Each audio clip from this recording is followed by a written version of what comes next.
My name is Sarah Thompson. I'm a 35-year-old single mother living with my 6-month-old son, Ethan. We reside in Grand Rapids, Michigan, where I work as an account manager at a local advertising agency. Ethan was born on a cold November night last year.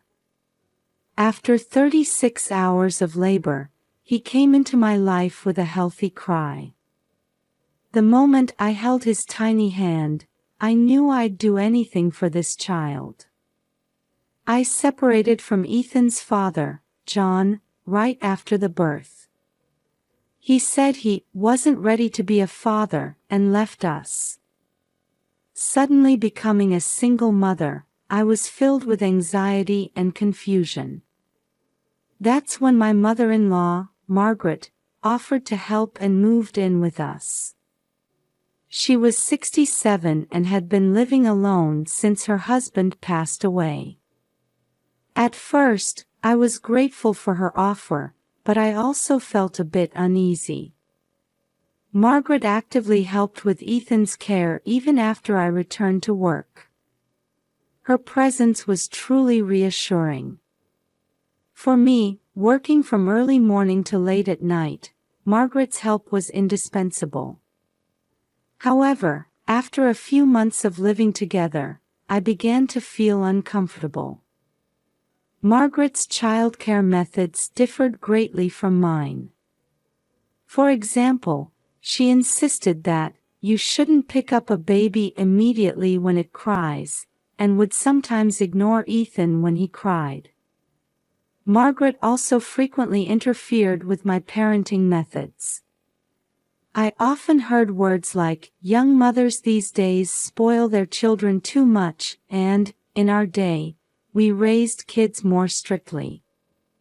Her words sometimes hurt me, but being in a position of receiving help, I found it hard to object. Meanwhile, Ethan grew day by day. His first smile, his first roll over, and recently, he started making sounds that sounded like "Mama." Watching his growth was my greatest joy. One weekend night, I came home unusually early. As I entered the house, I heard Margaret's voice soothing Ethan in the living room. "Now, it's time to sleep. Grandma will put you to bed." I decided to wait quietly outside the room to observe for a moment. However, I didn't know then that this night would drastically change our lives.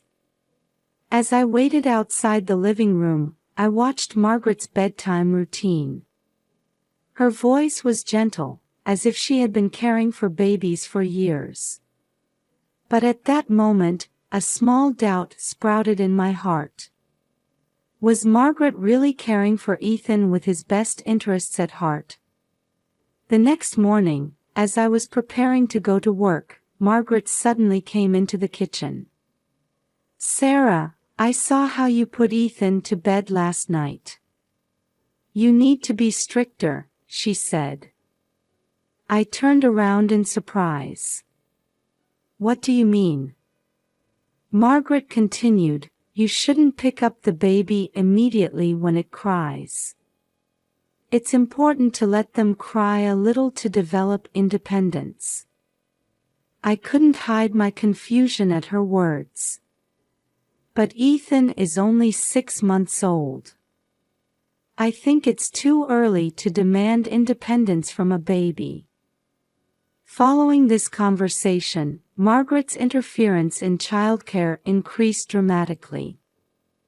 She constantly negated my parenting methods and tried to impose her own ways. "You're breastfeeding too often, you're holding him too much, reading picture books is pointless at this age." I was bombarded with criticism almost daily. I gradually began to accumulate stress. While grateful for Margaret's presence, I was pained by her overly intrusive attitude. When I returned from work, I felt like Margaret was even taking away my time to care for Ethan. One day, I mustered up the courage to say to Margaret, "Mom, I'm Ethan's mother too. I have my own way of raising him." However, Margaret looked at me coldly and replied, "You're too young to understand. Follow my experience." These words almost broke something inside me. I felt deeply hurt, as if my ability to parent had been denied. Still, the reality was that balancing work and childcare would be difficult without Margaret's help, so I couldn't defy her. In the midst of this, I contacted John. We had hardly any relationship since Ethan's birth, but I wanted to confide in someone about this situation. "John, I need to talk to you about Ethan," I said over the phone, and he reluctantly agreed to meet. When we met at a cafe, there was an awkward atmosphere as we began our conversation. I talked about the friction with Margaret and sought John's advice. However, his response was cold. "Sarah, that's your problem. It has nothing to do with me." I felt anger and disappointment at John's words. "You're Ethan's father. How can you be so indifferent?" My voice was trembling. John let out a deep sigh and said, "I'm still not ready to be a father. I'll leave everything to you," and he stood up to leave. From that day on, I decided to completely cut ties with John. I felt he had no right to be involved in Ethan's life. At the same time, my relationship with Margaret continued to deteriorate. Her intrusive attitude escalated day by day, and I began to doubt even my own parenting judgments. The daily conflicts with my mother-in-law and the breakup with John. The stress of parenting reached its peak, and I was exhausted both mentally and physically.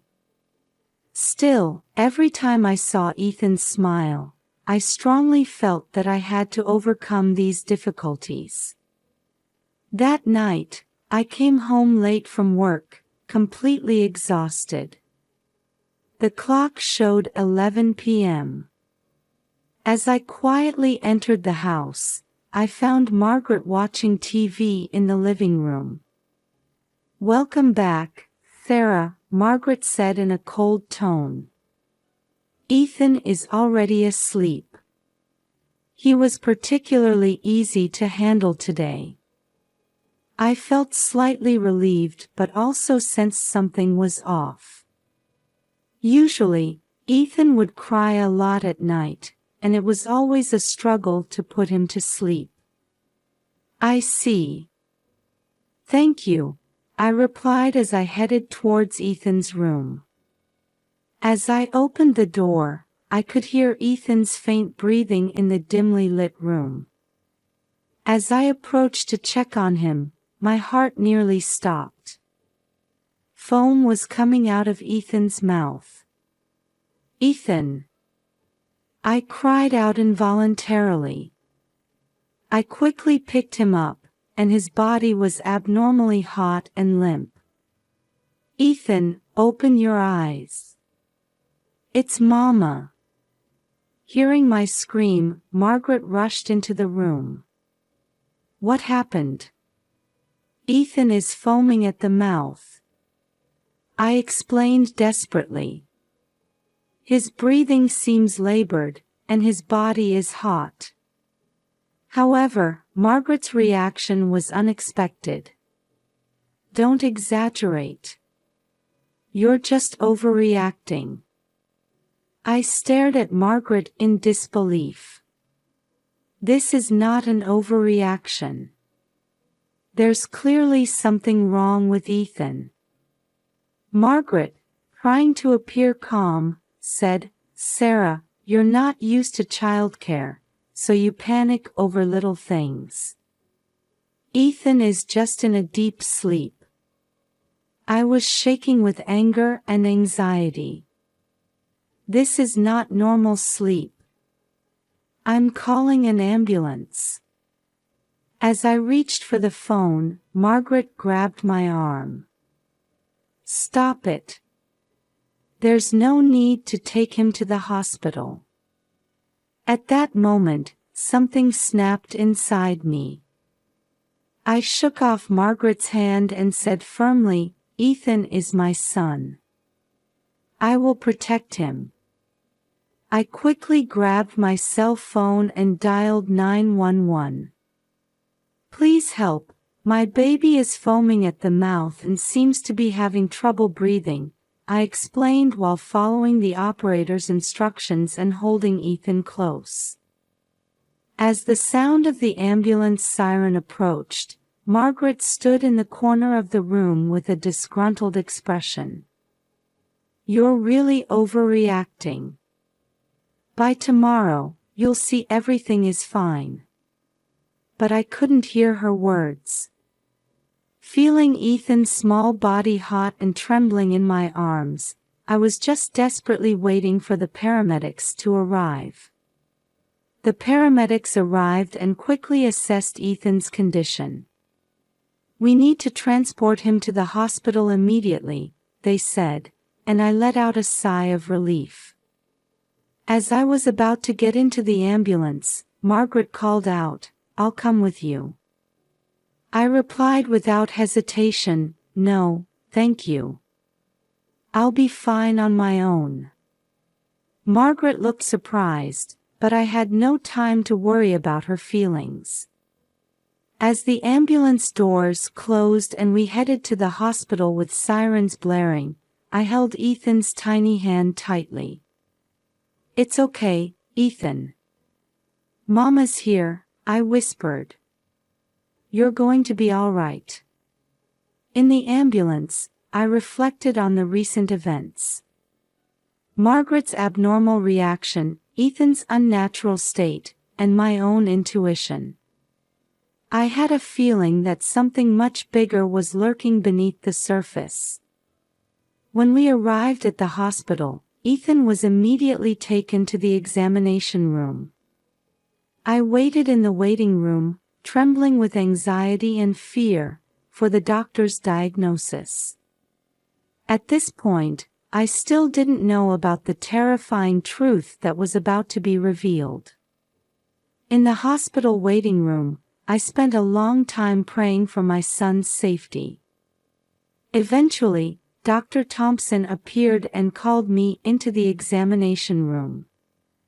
Mrs. Thompson, please have a seat, his expression was serious. We need to talk about Ethan's condition.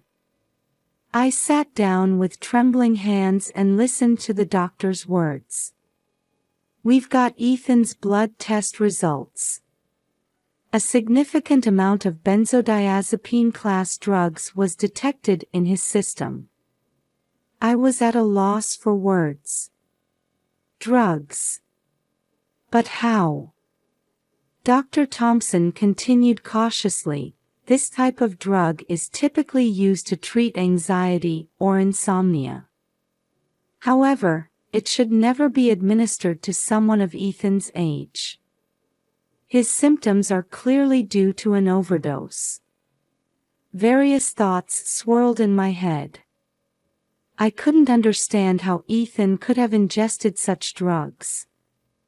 Mrs. Thompson, in situations like this, we are obligated to report to Child Protective Services, the doctor said quietly. At those words, I came to my senses. Wait, please. I would never do anything to harm my son. There must be some explanation for this. Dr. Thompson looked at me with sympathetic eyes. I understand. However, this is a serious situation. Ethan's safety must be our top priority. When I returned to the hospital room, my heart ached at the sight of Ethan receiving an IV drip. Looking at the tubes connected to his small body, I made a decision. I must uncover the truth behind this. When I got home, Margaret was already asleep. I quietly entered Ethan's room and started searching for any clues. Around the crib, in the toy box, inside the dresser, but I found nothing.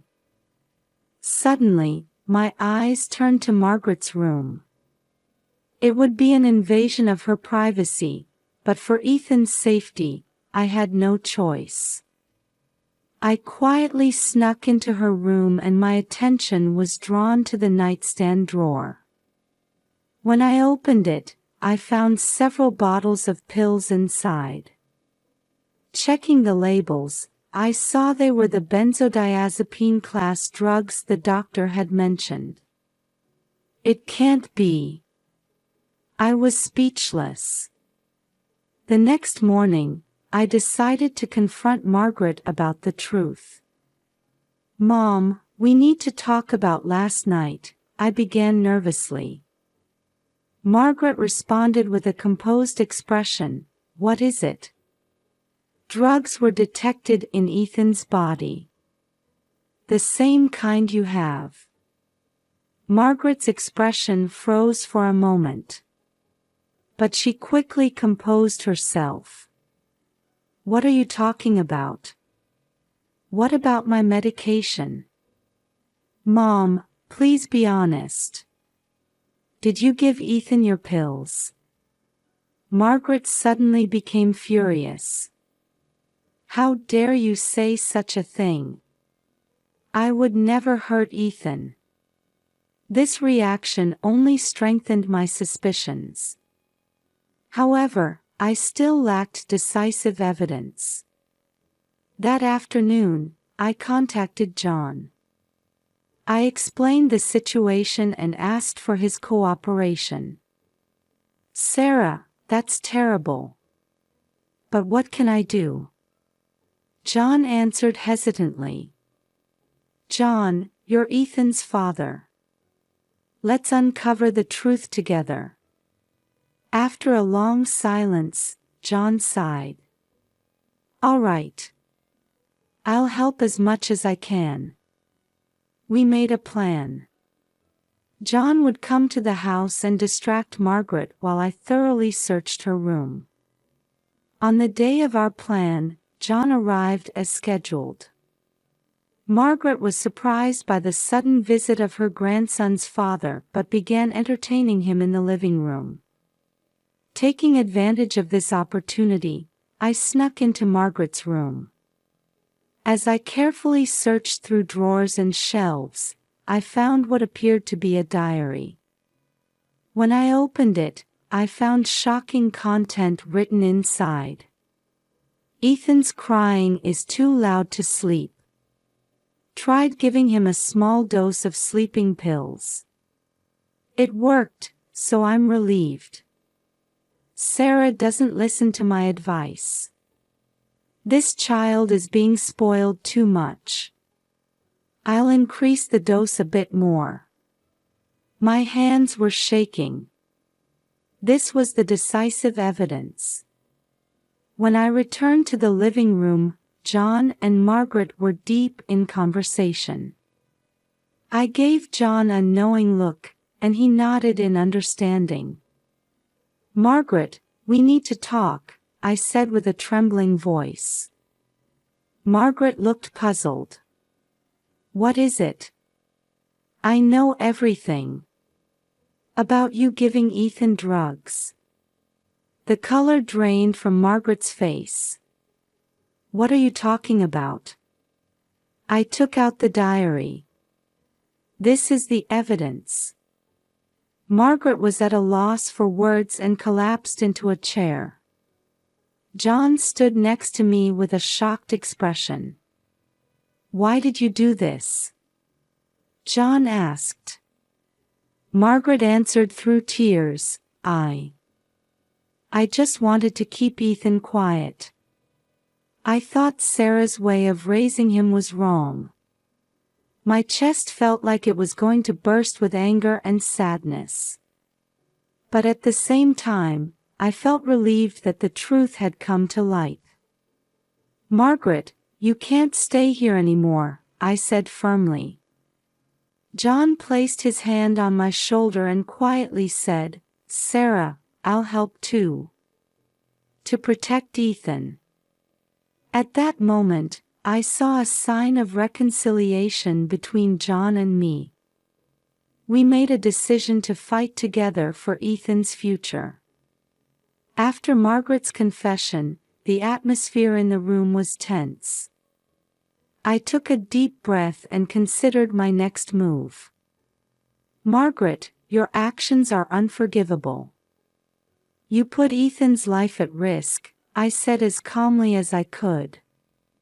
Margaret looked up, this time with eyes full of anger. What do you know? I was thinking of Ethan's best interests. That's not love, I interrupted. Your actions are abuse. At those words, Margaret's expression contorted. Abuse? Don't be ridiculous. She stood up and walked towards me. John tried to intervene, but I stopped him with my hand. This issue had to be resolved by me. Margaret, I can't let you stay here anymore. I'm going to call the police, I announced with a shaking voice. At that moment, madness flickered in Margaret's eyes. You don't understand anything, she screamed and suddenly lunged at me. John moved quickly to restrain Margaret. Mom, stop it. Taking advantage of this, I pulled out my phone and called 911.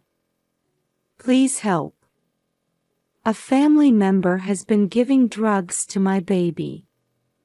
She's becoming violent now. For the few minutes until the police arrived, the room was filled with an eerie tension. Margaret, still restrained by John, glared at me with hatred. When the police officers entered the house, I let out a sigh of relief. I explained the situation and submitted the diary as evidence. Margaret Thompson, you're under arrest on suspicion of child abuse, the officer announced, and the color drained from Margaret's face. As I watched her being handcuffed and led away, I was overwhelmed with complex emotions.